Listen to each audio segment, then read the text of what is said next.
नमस्कार, मैं हूं आपके साथ सुनील कुमार शर्मा और आप देख रहे हैं न्यूज जन आवाज।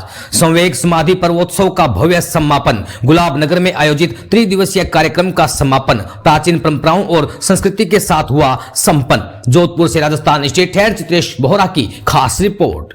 गुलाब नगर की पुण्य धरा पर आयोजित त्रिदिवसीय संवेग समाधि पर्वोत्सव कार्यक्रम का भव्य समापन हुआ। यह कार्यक्रम 28 दिसंबर 2025 से 31 दिसंबर 2025 तक श्री पार्श्व सभा भवन गुलाब नगर जोधपुर में आयोजित किया गया था।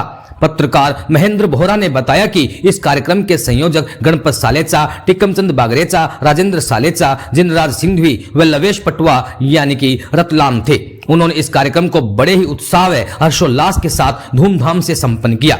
इस कार्यक्रम में प्राचीन परंपराओं के अनुरूप परमात्मा की पूजाएं, परमात्मा की भक्ति, परमात्मा की आंगी रचना की गई थी। मंदिर व पार्श्व सभा भवन की सजावट विभिन्न प्रकार के पुष्पों व पुष्पों की लड़ियों से की गई थी। रात्रि में प्रतिदिन मंदिर परिसर को 500 से 1000 मिट्टी के दीपकों से आकर्षक रूप से सजाया गया था। इस कार्यक्रम में गुजरात, मध्य प्रदेश एवं राजस्थान के कलाकार, संगीतकार, विधिकारक के संग पूजा पूजन अभिषेक की पारंपरिक संस्कृति के अनुसार विभिन्न प्रकार के ढोल नगाड़ों एवं पुरानी परंपराओं से डांस करने वाले कलाकारों द्वारा भव्य कार्यक्रम करवाया गया। इस कार्यक्रम में बड़ी संख्या में चेन्नई, मुंबई, सोलापुर, अहमदाबाद, सूरत, बेलगांव, पाटन इत्यादि से बड़ी संख्या में श्रद्धालु आए हुए थे। इस कार्यक्रम में भगवान श्री पार्श्वनाथ मंदिर ट्रस्ट एवं नीलकंठ महादेव मंदिर ट्रस्ट का भी भरपूर सहयोग रहा था। सभी कार्यक्रमों में गुलाबनगर एवं आसपास के क्षेत्र के श्रावक श्राविकाओं ने भाग लेकर कार्यक्रम को भव्य और सफल बनाया। राजस्थान स्टेट हेड चित्रेश बोहरा की रिपोर्ट के साथ देखते रहिए न्यूज जन आवाज। साहब द्वारा क्रिया भवन से जो यहाँ पधारे थे और चातुर्मास रहा था, तो बहुत ही अभी जो 3 दिवसीय प्रोग्राम रहा है वो शानदार प्रोग्राम रहा है। इसमें अपनी भारतीय संस्कृति को पुनर्जीवित किया है, पुरानी परंपराओं को कायम रखा है। जैसे कि रिक्शा में या गाड़ी में नहीं आना, उसको तांगे से आना जाना रखा है, या लाइट की जगह दीपक रखना। और उसके साथ में विशेषता ये रही कि मसाल, जो हम कई वर्षों पहले 50 साल पहले सुनते थे या 60-70 साल पहले कि मसालें जलती थी, वो हमने प्रत्यक्ष हमारी आंखों के सामने वापस देखी है। भारतीय संस्कृति को पुनर्जीवित होते हुए देखा है और बहुत ही सुंदर स्वामी वात्सल्य का भी आयोजन किया गया है। सभी की बहुत बहुत अनुभव है।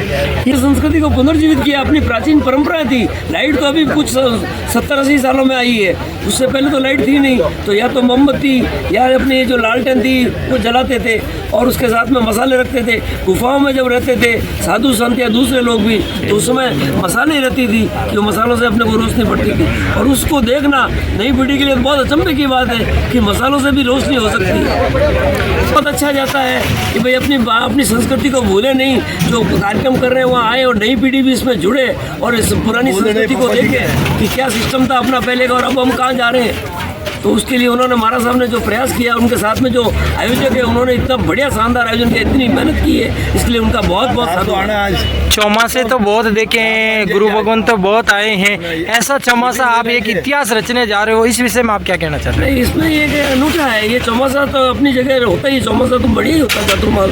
और लेकिन ये जो है ये 3 दिवसीय प्रोग्राम एक बिल्कुल अलग हटके रहा है। पुरानी संस्कृति, अपनी पुरानी सभ्यता, उसको वापस उजागर किया, उसके अनुसार सबको ढालने का महाराज साहब ने प्रयास किया है। और उनके साथ जो आयोजक आए गुजरात से, और उन्होंने बहुत मेहनत की, लगन से इस कार्य को किया है। और हमारे गणपत जी सालेचा और टिकम जी बागरेचा, वो भी रात दिन इस काम में जुटे हुए थे और इस कार्यक्रम को 4 साल लगाए हैं। इन सब की भी बहुत बहुत धन्यवाद।